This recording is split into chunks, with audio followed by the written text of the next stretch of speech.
आज आम क्लास 7 इतिहास जानिबा। प्रथम अध्याय नूतन शक्तिर अभ्युत्थान। नूतन शक्ति होची नुआ शक्ति, अभ्युत्थान होची आरंभ, नुआ शक्तिर आरंभ। ऐतिहासिक माने एवं सेमानकर उपादान विषय जानिबा। जेकोनी समय इतिहास रचना करिया पे उपादान आवश्यक। जेबे तमे इतिहास रचना करिया पे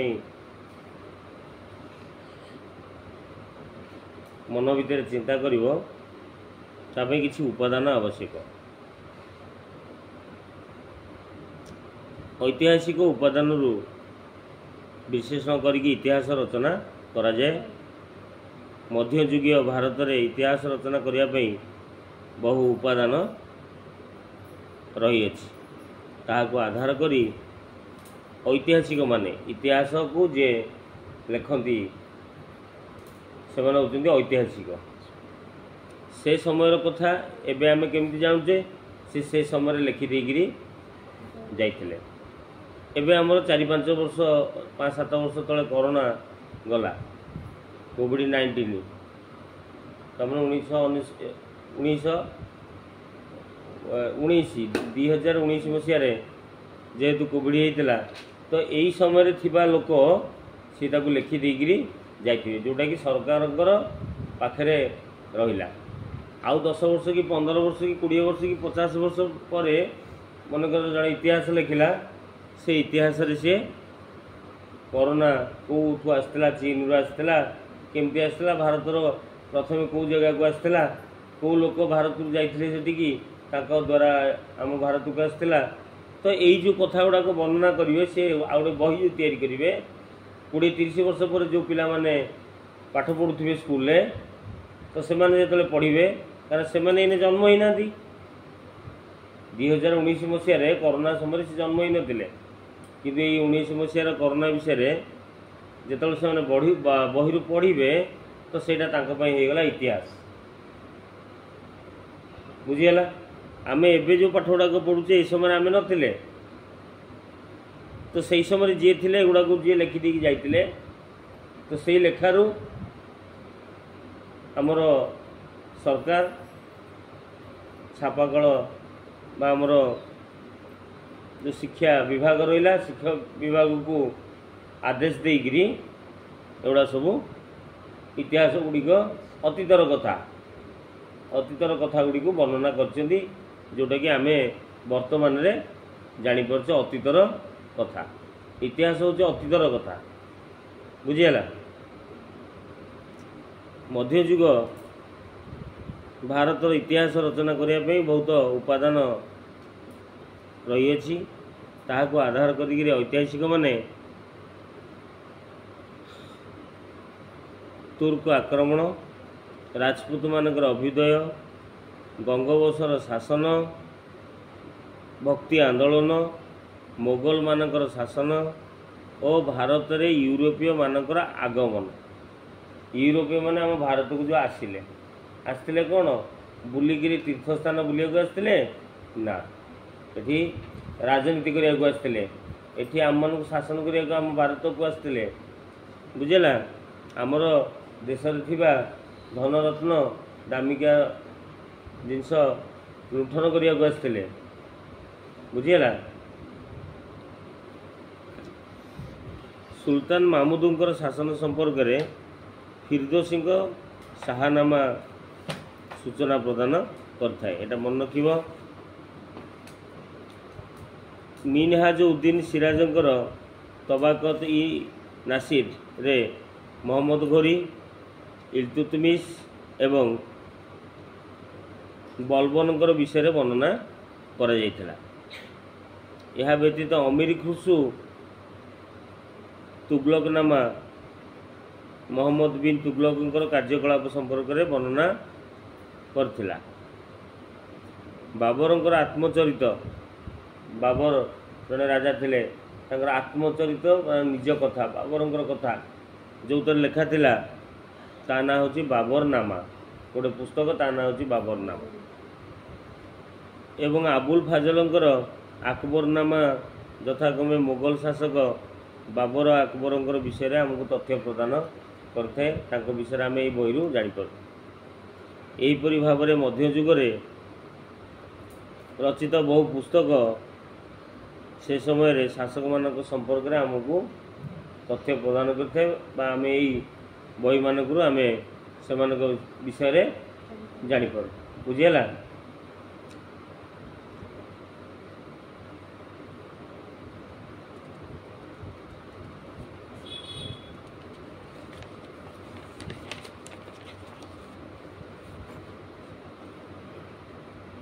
ମିନହାଜ ଉଦ୍ଦିନ ସିରାଜ ସବାକତ ଇ ନାସିର ଲେଖିଥିଲେ।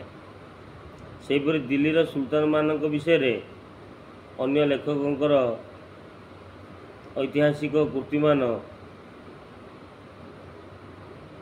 ଅନେକ ଦେଖିବାକୁ ମିଳିଥାଏ। ବିଜକ ଗ୍ରନ୍ଥ ଗୋଟେ ଅଛି।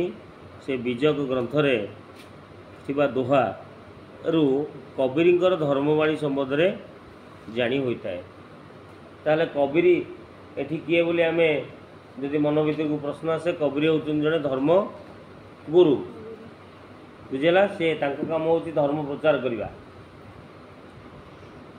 ଆଦି ଗ୍ରନ୍ଥ ବା ଗୁରୁ ଗ୍ରନ୍ଥ ସାହେବରୁ ଆମେ ନାନକଙ୍କର ନୀତିବାଣୀ ସମ୍ପର୍କରେ ସୂଚନା ପାଇଥାଉ। ଶ୍ରୀ ଚୈତନ୍ୟଙ୍କର ବାଣୀ ଚୈତନ୍ୟ ରଚିତାମୃତ ବୋଲି ଗୋଟେ ଗ୍ରନ୍ଥ ଥିଲା। ସେ ଗ୍ରନ୍ଥରୁ ଆମେ ଜାଣିପାରୁ। କୃଷ୍ଣଦେବ ରାୟଙ୍କର ଗୋଟେ ଥିଲା ଅମୁକ୍ତ ମାଲ୍ୟବ ଗୋଟେ ପୁସ୍ତକ ଥିଲା। ସେଥିରୁ ଆମେ କୃଷ୍ଣଦେବ ରାୟଙ୍କର ବିଷୟରେ ଜାଣିପାରୁ। କୃଷ୍ଣଦେବ ରାୟ ବିଜୟନଗର ରାଜ୍ୟ ଓ ଏହାର ଶାସନ ବିଷୟରେ ଲେଖିଥିଲେ। ଆଚ୍ଛା, ଦୋହା କ'ଣ ଜାଣିବା? ଦୋହା ହେଉଛି ଏହା ଦୁଇ ଧାଡ଼ିର ରଚିତ ଏକ ପଦ। ଦୋହା କାହାକୁ କୁହାଯାଏ? ନା ଦୁଇ ଧାଡ଼ିରେ ଲେଖା ହେଇଥିବା ଗୋଟେ ପଦ। ଦୋହା ବିଷୟରେ ଜାଣିଲୁ। ଦୋହା ହେଉଛି ଦୁଇ ଧାଡ଼ିରେ ଲେଖା ହେଇଥିବା ପଦ। ପ୍ରତ୍ୟେକ ଦୋହାରେ କେବଳ ଗୋଟିଏ ଭାବ ହିଁ ପ୍ରକାଶ ପାଇଥାଏ। ଗୋଆରେ ଥିବା ସେଣ୍ଟ ଜାଭିୟର୍ସ ଚର୍ଚ୍ଚ, ଗୋଆ ଆମ ଭାରତ ଦେଶ ଭିତରେ ଅଛି।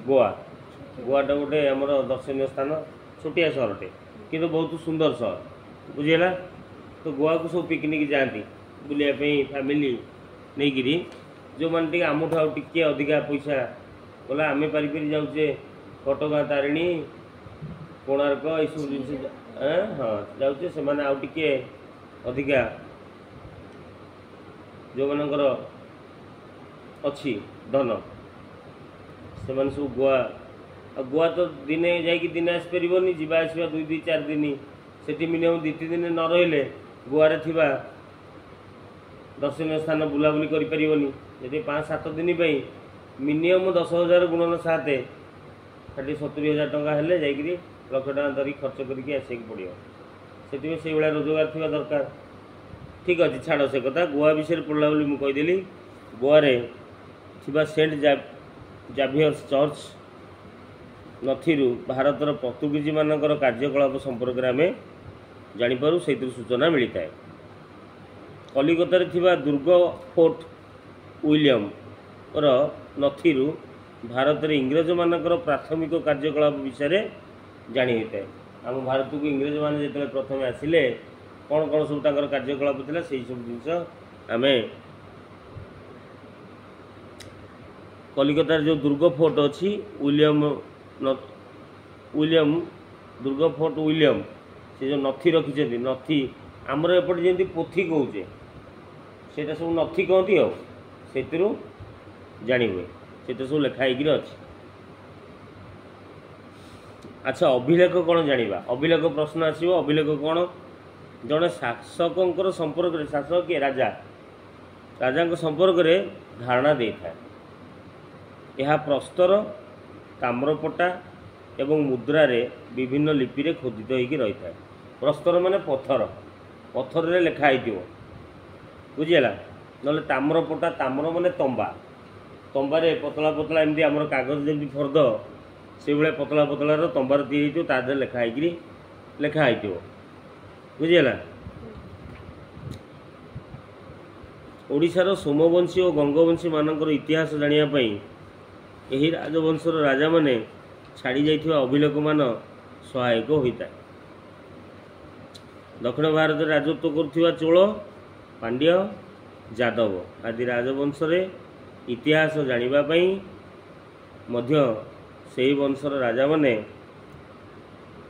द्वारा खोदित होइथिबा अभिलेखरू आमे सेमानक विषय जापर बुझीगला।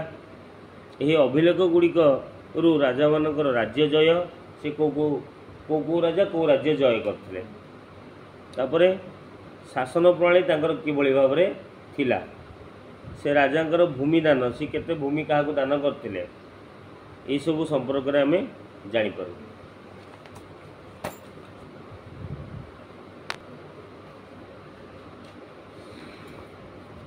मध्ययुगरे छापाखाना नथिला। छापाखाना कौन जो छापा कल थाए आम बहीपत्र छपिया तापरे जो आम खबर कागज हाँ तेणु पांडुलिपि गुड़िक मुद्रित हो पार नथिला। जड़े लेखकर पांडुलिपि देखी ताहाको अन्य जड़े लेखुला। लेखा को अनुसरण करी लेखिला बेले अधिकांश अक्षर रे परिवर्तन हो जाउतला। बेले बेले अनुकरण करुवा व्यक्ति मध्य निज मनरु धाड़ी दुई धाड़ी तथ्य मध्य ता निज मनरु भी लिखि देउतला। एही ऐतिहासिक सम्राट वर्तमान पर्यंत किसी दूरीभूत हो पारि नथिला। फल अधिकांश लेखक कवि ऐतिहासिक माने जो थिले सेमानक मूल लेखा हस्तगत हो पारि नाही माने हाथ को एपर्यंत आसी नाही। तथापि मिलिथिबा ग्रंथ को आधार करी इतिहास लेखा जाइछि। विभिन्न ग्रंथ तथा नथी अभिलेख मानकर अभिलेखागार जो थिला सेगुड़िक संगृहीत होइकरी रही है। ऐतिहासिक माने सेगुड़िक पीढ़ी आ विभिन्न समय इतिहास रचना करुथिले। अधिकांश समय तथ्य संबलित तालपत्र पोथी तथा पुस्तकर कागज को उई खाई देबारु उई खाई कि नष्ट करदेवार भय मध्य रोला। तेणु वैज्ञानिक पद्धति अनुसरण करी एही उपादेय ग्रंथगुड़ी को अभिलेखागार रे संग्रह करिकी रखा जाउथिला। अभिलेखागार गोटे थिला जेमति हमर पाठागार माने को सेठी सब प्रकार बही रहिला सेठी उई खाइबनी। लाइब्रेरी जो लाइब्रेरी उड़िया होची पाठागार सेमति एटा होची अभिलेखागार बुझिला। सेहीपरि भाव में विभिन्न संग्रहालय अभिलेख मान सबला सेगुड़िक पढ़िकी ऐतिहासिक माने इतिहास रचना करने को सक्षम होते। इतिहास लिखापी उपादान जे नित्यांत आवश्यक थिला।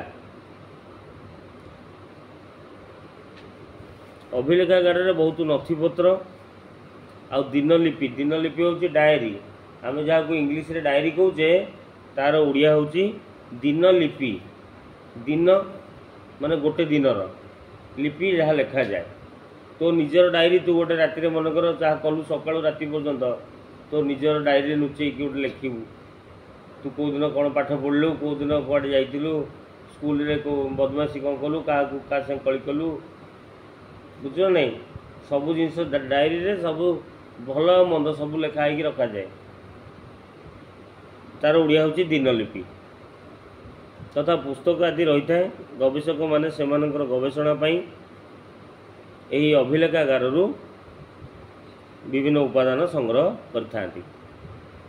तालपत्र पोथी तथा अन्य उपादेय पुस्तक गुड़ी को मध्य ସଂରକ୍ଷଣ କରିକି ରଖାଯାଇଛି।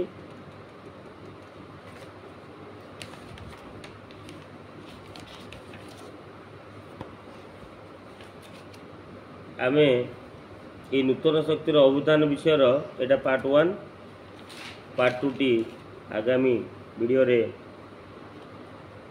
পার্ट 2 ভিডিও করিবা। तो पार्ट 2 भिडियो रे आमे तुर्क मानकर आक्रमण विषय रे पढ़िबा।